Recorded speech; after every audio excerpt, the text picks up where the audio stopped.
Хуучин гэрээний үед тэгж орсон нэг хаан өөрийнхөө дураар байпар бариад утлаг асаасны төлөө шууд ухан дээр нь уйман өвчин гараад үхсэн байгаа ш. Израильд. Хаан хүн штэ. Яагаад гэвэл дахиж хэлсэн түнд. Хаан хүн хизээч утлаг уугуулах ёсгүй. Бурханаас тогтоосон хууль байгаа. Утлагыг зөвхөн дахиж уугуулах ёстой гэж хэлэхэд хаан маш ихээр хилгэнсэн ба. Тэгээд тэр хаан яасан бэхээр хилгэнсэн даруйд нь духан дээр нь уйман өвчин гараад тэр хаан уйман өвчнөр нас орсон байгаа шүү. Израилийн хаан. Тийм чухал цаг үе ирчээд байна бид нарт. Тэрийг бид нар ингэж мэдэж авахгүй юм бол бид тэгэхээр яагаад тэр харилцаагаа ингэж гүнзгийрүүлэхийг хүсэж байгаа юм бэ? Учир жандсан байгаа байхгүй юу? Биднэрт ирэх ирээдүг минь амсуулмаар байна тэр чинь тийм үү? Хүн нэг бүр зориулсан төлөвлөгөөнүүдэд харуулмаар байна тэр чинь. Бүтэн зургийг үзүүлмээр байна. Бүтэн зураг үзүүлэхгүй бол бид нар яаж эвлүүлэх хийсгүүдийг. Тэгэхээр тэр чинь бүтэн зургийг харуулна ш. Тэгээ харин дараад нь бид нар амьдралынхаа өдөр бүрээр жил бүрээр тэр хэсгүүдийг нь олж эвлүүл нийлүүлэх болно. Тэгээд яг түүний зураг бүрэн болоход бид нар сая хийх ажлаа дууссан байх болно. Дараад нь тэр хуурамч сургаалуудаас биднээсийг хамгаалахыг хүсэж байна. Биднээсийг хэн нь үнэн хэн нь худлаа яриад байгааг бид нар зааж өгөхийг хүсэж байна. Яагаад хэрвээ Есүс үхэл ба Есүс хэлсэнтэй би явахгүй бол ерөөсө болохгүй байхгүй юу? Би явахгүй бол тэр ирэхгүй. Тийм учраас би явах нь та нарт хэрэгтэй гэсэн. Есүс энэ дэлхий дээр байхад ариун сүнс бүх хүний дотор нутаглах боломжгүй байна. Харин Есүс явсан учраас одоо ариун сүнс бидний бүгдээрингээ мань дотор хөөе. Бид нар те ямар гарал үүсэлтэй те яатсан ийцэн ямар том жижиг дунд зэргийн дорой сул хүчтэй бидний бүгдийн мань дотор ариун сүнс нутаглах боломжтой болсон байгаа байхгүй. Тийм учраас Филипп пастор ярьжсэн тийм үү. Бурхан цорын ганц хүүгээ өгсөн бүх зүйлээ эргүүлж авахыг хүсэж байна. Энд чинь юу хэлээд байгаа? Бидний зүрхийг эргүүлж авахыг хүсэж ш. Тэр нээлттэй харилцааг бий болгохыг хүсэж ш. Тэнгэрүүдээ нээхийг хүсэж ш. Чухам тэрний төлөө хүн ирсэн байгаа үсттэй. Тэр ирсэн учраас ариун сүнс миний дотор таны дотор нутаглах боломжтой. Тэр ирсэн учраас бидний дунд нутагладаг ариун сүнс намайг худлаа ярьж гэнэ үгүй юу гэдгийг чинь танд өөр чинь мэдүүлэх боломжтой байхгүй юу? Тэгэхгүй байсан бол би юу ч ярьсан та итгэж айгүй болвол би чи гайгүй итгүүлчтэй юм болохоор. Харин таны дотор ариун сүнс нутгалж байгаа учраас энэ урд гараад байгаа хүн чинь худлаа яриад байна, үний яриад байна гэж танд өөр чинь мэдүүлэх боломжтой байхгүй. Бид нар хүмүүсийн сургаалыг ярьдаг. Бидний сургаалыг ч хүмүүс ярьж байгаа. Яг үндэ нэг тийм хилцээд байхаар зүйл биш байхгүй юу? Нэг нь чөтгөрөөс ярьсан, нэг нь эсвэл өөрөөсөө ярьсан, энэ дэлхийгээс ярьсан. Эсвэл нэг нь бурхны сүнснээс л ярьсан байгаа шүү дээ. Хэрвээ сүнстэй юм бол ялгаа таньчих байхгүй юу? Түүнээс хүшээ чи юу гэж бодож байна? Тэр сутагийн яриад байгаа нь үнэн үү? Би бодохдоо айгүй худлаа гэж боддоо ш. Яг уу яс юм дээр ирж сонсоог л ахгүй юу? Тийм биз дээ. Ирж авах сонсоог л ахгүй юу? Тэгчээд худлаа үнэ ярьж байгаа нь яаж мэдээд байна? Тийм учраас ариун сүнс бидний дотор бүгдээрингийн мань дотор нутаглах боломжтой болсон. Тийм учраас тэр биднээсийг амьд чулуу мэд цуглуулад өөрийнхөө сүмийг гаргаж ирэх боломжтой болсон. Боломжтой болсон байхгүй юу? Бурхан яагаад бидэнд нээлттэй харилцааг санал болгож байна вэ гэхээр яагаад бидэнд нээлттэй харилцаагаа өгөхийг хүсэж байна? Энэ сүнсний түргэсгэлтийн жилд яагаад тэр чухам энийг хийхийг хүсэж байна вэ гэхээр зэрэг тэр биднүүсийн харилцааг өөрчлөхийг хүсэж байна. Биднүүсийн харилцааг. Бидний хоорондын харилцааг. Цөмөрө шинэ гэрээр очие л доо. 1-р Петр. За байж гараа. 1-р Петр. За одох.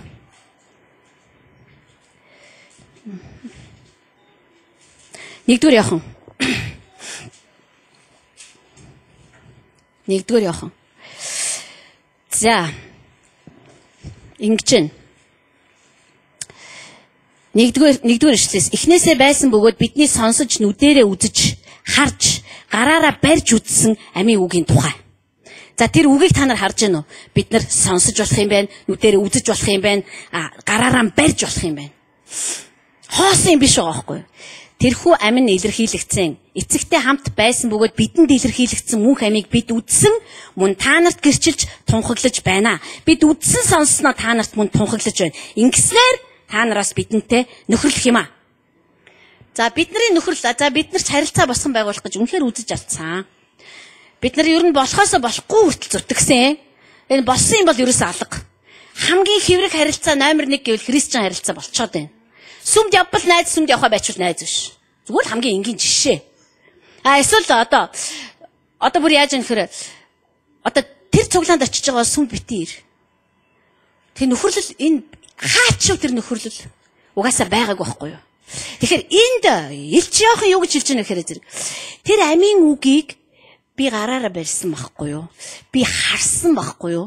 Би бүр сонссон байхгүй юу? Тэгээ би тэрийгэ та нарт тунхагласан байхгүй юу гэж. Биднэрт бурхан ярьж байгаа тийм үү? Ярьж байгаа байх гэж амар найдаж байгаа. За жишээлбэл бурхан над руу ярьж байна. Над руу хийж байна тийм үү? Над руу юмсыг хийж байна тийм ээ? Миний дотор суурийг босгож байна, барьж байна. Би энэ зүйлээ танд өгч байна заа юу. Гэтэл тань руу бас бурхан ярьж байна. Та тэр зүйлээ дотроо босгоод, байгуулаад, тэрэн дээр ажиллаад эргүүлээ та надтай хуваалцж байна заа юу. Би танд өөрөө хийгээ хуваалцж байна. Яг ингээд хуваалцж байхад яадгүй гэхээр жинхэнэ нөхөрлөл бидний хооронд үүсгээс гадна Иохан юу гэж хэлсэн бэ гэхээр зэрэг ингэснээр та нараас бидэнтэй нөхөрлөх юм. Үнэхээр бидний нөхөрлөл нь эцэг ба түүний хүү Есүс Христтэй нөхөрлөх нөхөрлөл билээ гэж байгаа. Бид нар хоорондоо харилцан хуваалцаж ирэхэд бид нар зөвхөн хоорондоо харилцсан нөхөрлөө зогсохгүй. Бид нар эцэг, хүү, ариун сүнстэй хамтдаа бид нар нөхөрлж эхэлж байгаа байхгүй. Бид нар хизээч юм нөхөрлөлийг үзээгүй. Үнэхээр. За би л үзээгүй. Та нарын зарим үзсэн байж магадгүй. Тэгэхээр бурхны хүсдэг нөхөрлөл юу вэ гэхээр тэр надад юм өгч байна. Тэр бас танд өгч байна. Бид нар өгч байгаа зүйлийг хоорондоо ингэ хуваалцж байна. Бид нар тэр зүйлээр нь хүчээ нэгтгэж байна, тийм ээ? Бид нар тэр зүйлээр нь босч байна. Бид нар тэр зүйлээр нь тэжээгдэж байна. Би өөрийнхөө юмар тэжээгдээ зогсохгүй. Надад ирж байгаа. Тэгэхээр үстэй ингээд тэгээ ерөөсөө ингээд ариун сүнс эцэг хүү бид нар бүгд хамтдаа нөхөрлөн гинэ. Яг тэгж нөхөрлөхөд юу болох вэ гэхээр зэрэг 7 дугаар ишлэл. Харин биш 6-аас уншаа. Хэрэг бид бурхантай нөхөрлөдөг гэж яриад харанхуй дотор алхаж байвал бид худал хэлж үннийг үлддэггүй ажээ. Харин тэр өөрөө гэрлийн дотор байдагчлан бид гэрлийн дотор явбал бид бие биетэйгээ нөхөрлөж түүний хүү Есүсийн цус биднийг бүх нүглээс цэвэрлдэг ажээ. За бид нар надад өгсөн ямыг нь би авлаа. Би тэрэн дотроо хөгжиж जैन, би тэрэн дотроо өсөж जैन. Тэр нэгэнт минийх болсон бөгөөд миний дотор үндэслэгдээ. Гэтэл таних ч гэсэн бас яг тийм процессор явж. Бид нар хамт уулзаа тэр зүйлсүүдэд харилцан солилцсон тийм ээ. Эзэн надад тийм илчилж өгсөн. Яг ийм юм болж байгаа юм байна. Өө тийм үгдвэл бурхан надад бас яг энийг харуулсан. Надад харуулсан зүйл энэ байна гэдэг ингэхэд бид нар яг тэр нөхөрлөл дотроо эцэгхүү ариун сүнс гурыг оруулдаг бөгөөд бид нар хамтдаа нөхөрлөж байхад түүний хүүгийн цус тэнд байдаг өгөөд бидний бүх гэмнүглээс маань угааж байдаг. Яагаад гэвэл энд ингэж хэлж байна. Хэрэг бид нар нүгэлгүй гэж хэлбэл өөрсдөө мэхэлж байгаа бөгөөд бидний дотор үнэн алгаа гэсэн байхгүй. Тэгэхээр бид нар нүгэлгүй штэ Есүс миний цусыг угаацсан. Есүс миний цусыг угаацсан бөгөөд өдөр болгон угаахын тулд тэр бэлэн байж яадаг. Харин бид нар өөрсдөө нэг угаалгаад болцсон мэтэр ойлгох ёсгүй. Би өнөө өглөө нүрээ угаасан. Би өнөө өглөө усанд орсон. Гэтэл нь би ирэх 10 жилд хэртэхгүй гэсэн үг ерөөсөө биш. Би маргааш гэхэд би өнөө орой гэхэд хэртцсэн байж байна. Бид нар энэ дэлхий дээр амьдарч байхдаа бид нар Христийн мөн чанарын дүүрэн байдал хүртэл төлөвшөж явхдаа бид нар маш ойрхон хэртэх боломжтой. Ойрхон алдах боломжтой. Хэрэг бид нар нүгэлгүй гэж хэлэх юм бол бид нар өөрсдөө хуурж байгаа гэсэн үг. Харин бид нар тэр нөхөрлөл дотор алхаж эхлэх юм бол. Тэгэхээр тэр нөхөрлөл тэр сүмд байх учиртай. Ойлгож байна уу та? Өөр ямар ч нөхөрлөл биш. Бид нар ингээд нэг олон янзын нөхөрлөл бий болгоод кофе уугаад бид нар тийг нь угаасаа. Гэхдээ тэр бидний гол цохилох зүрх минь биш байхгүй юу? Бид нар хамт байгаа нь түүний өвийг хамтдаа хуваалцахын тулд. Бид нар хамт байгаа нь тэр биднийг холбосон учраас надад өгсөн илчилтээрээ та нарт өгсөн илчилтээрээ энд байгаа хүн нэг бүрт өгсөн илчилтээрээ тэр биднээсийг уйдаг учраас бид нар зөвхөн хоорондоо нөхөрлөө зогсохгүй бид нар бас түүнтэй нөхөрлөв өгөөд түүний цус тэнд бидний гэмнүглийг угааж идэг юм аа. Тэм учраас нээлттэй харилцаа бидэнд ингэж өгөгдөж байгаа байхгүй. Тэгэхгүйгээр бид нар цаашаа ерөөсөө явахгүй. Иннээс өөр утгаар сүм нөхөрлөдөг учраас бид нар өөр утгаар харилцаа байгуулах гэж оролддог учраас бидний иннээс үүдээд бусад бүхий л бодиттой асуудлууд ч гарч ирж мэдээж бид нар бие биендээ туслана. Мэдээж бид нар бие биентэйгээ сайхан ярилцсан. Энэ бүгд ойлгомжтой. Гэхдээ бид нар үргэлж ойлгох хэрэгтэй. Би яах гэж сүмд явж байгаа. Яах гэж би тэнд байгаа хүмүүстэй нөхөрлөдөг. Яагаад гэвэл тэр надад нэг юм өгдөг учраас. Тэр намайг өөрийнхөө бодлого дотор боловсруулдаг учраас. Тэр намайг өөрийнхөө гэрэл дотор алхуулдаг учраас. Зөвхөн түүний гэрэл дотор алхдаг хүмүүс л түүнтэй хамт байх бөгөөд хизээч өөрсдөө нүгэлгүй гэж хуурахгүй байхгүй юу? Харин тэр нөхөрлөл болгон дээр Христийн цус тэнцээ яг бэлэн байж байгаа. Биднээсийг угаачдаг. Бид нар Малазд байхдаа Эгэл биш сүмийн магтан дууны оршихуйн тухай ярьжсэн.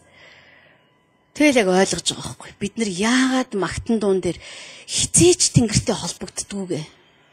Яагаад бол бид нар хизээч хоорондоо тийм арга замаар холбогддггүй байхгүй. Бидний дотор тийм нөхөрлөл байдаггүй. Бидний тэр нөхөрлөл чинь биднээсээ ерөөсөө нурааж чаддаггүй. Ойлгож байна уу? Яагаад гэвэл бид нар нэг л тийм тэнгэрлэг ямаар холбогдсон улсууд байхгүй. Тэнгэрээс тасдаж хайдгүй бол бид нар ерөөсөө хоорондоо бид нар яг тэр үедээ яаж харилцааны маш өндөр түвшинд хөгжиж ирдэг. Яагаад гэвэл юу тэр бие биендээ хэлэх хатуу үг тийм юм байхгүй. Бид нар хэр варгийн ямыг тоохоо болж эхэлдэг. Бид нар хэр варгийн үгсээр бие биенээ мэрж идэхэ болж эхэлдэг. Бид нар бие биенийхээ ухаан санаанд нь сүудэрч тусахаас айд тэгж эрхэмлэн ангинж эхэлдэг. Яагаад гэвэл би тэнгэрлэг юмсыг дээдэг сав, таа ч гэсэн тэнгэрлэг юмсыг дээдэг сав. Яг тэр үнэт байдлаа ойлгоод эхэлж байгаа учраас бидний нөхөрлөл үнэхээр жинхэнэ утгаараа тэгээ салж чадахгүй бас нэг шалтгаан юу гэхээр бид нар тэр нөхөрлөөрөө дамжуулаад ариун гурвалтай нөхөрлөж эхэлж байгаа учраас ариун гурвал биднээс гимиг угааж эхэлж байгаа учраас бид нар тэр яг жинхэнэ утгаараа ариун байдал дотор алхаж эхэлж байгаа байхгүй. Тэгэхээр яах вэ гэхээр тийм хүмүүсний газар цуглая. Тэр хүмүүс эзэнт магтаалыг өргөе. Тэгээ тэнд бол тэнгэр бууж ирэхгүй яах юм бэ? Хэвээ тэ тэнгэр газраа үнсэхгүй яах юм бэ? Тэнд бурхан бууж ирэхгүй яах юм бэ? Бурхан бууж ирэх бөгөөд би эндээс ямааргүй байна гэж хэлнэ ш. Яад бол тийм ариун оршихуй энэ ч байж гин.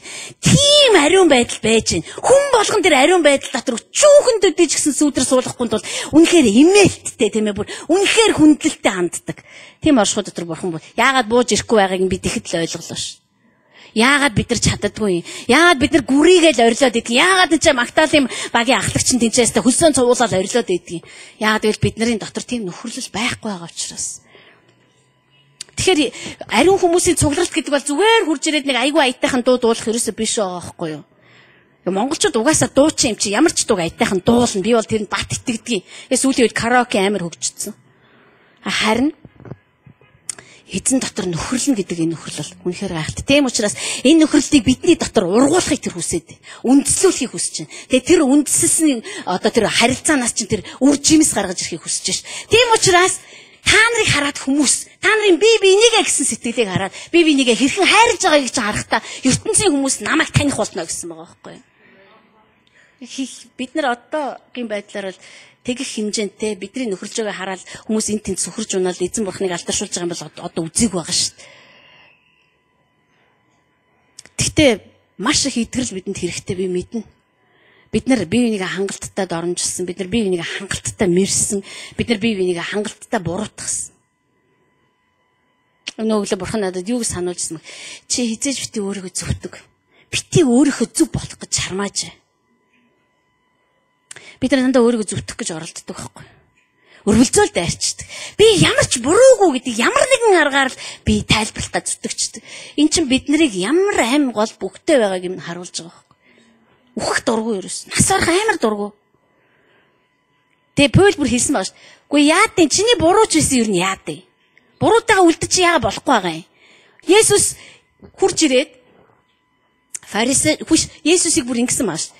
Танд чөтгөр шүглэж гэсэн байна. Та чинь диавлын хүүхд юм биш гэсэн байна. Амьд бурхныг тэгж хэлэхэд тэр өөрийгөө зөвдөх гэж дайраагүй л байхгүй юу? Үгүй би зүгээр тэнгэр элч нарыг зүгээр хуугаар нь дуудаад ирж чаднаа. Гэхдээ ямар ч шаардлага байхгүй. Тэр бид нар хэрэг тэр мөн чанар миний дотор байгаа юм бол одоо тэр мөн чанарыг амьлуулах хэрэгтэй биш. Тэртээ тэргүй улаан цай миний зөв ганц орилол өөрийгөө зөвтгий гэж чадна. Би өнөө өглөө бүр тэгж хэлэхэд нь бодож ирсэн хөө өөрийгөө. За хэрэг би өөрийгөө зөвтгий гэвэл би чадах нь уу? Илбэг чадах юм байлээ. Би бол яаж хийж байгаа? Харин бурхан тэрийг хүсэхгүй байвал яах вэ? Битгий урд дур хөл дор хөндлөсөөд. Чи зүгээр тайван бай. Ер нь бол сая манай гэрт би нэг цэцэг үндэслүүлсэн байхгүй юу? Тэгсэн чи үндэслэдэгвэ. Тэгэхээр за бүр хаяадаа гэж бодоод тэгсэн чи яаж яхад манай нэг хүүхэд очиод навчийг нь хадчихжээ. Яасан мэдгүй тэгээ нэг навчин дээр нэм хадсан юм ором гараад үлдсэн. Тэгээ би одоо хадчихаар ургадгүй болов. Тэгээ би Малайз яваад ирсэн чинь айгуугаа үндэслсэн байсан байхгүй юу? Тэгэхээр бүр өстө ажил гаргаад наран туул яваад цэцгийн сав аваад хүрээд цэцэг алга болцсон. Тэгээд би гэр дотроо мэдээж эрэл зарлтын байгаа шүү дээ. Миний цэцэг хайчаа гэсэн. Бүр мэддэг амтан байхгүй. Тэгсэн чинь манай хүү орж ирээ. За ээж уучлаарай би цэцгэж хайцсан. Тэнгүүт би амар сэтгэл амраа баярлалаа ш.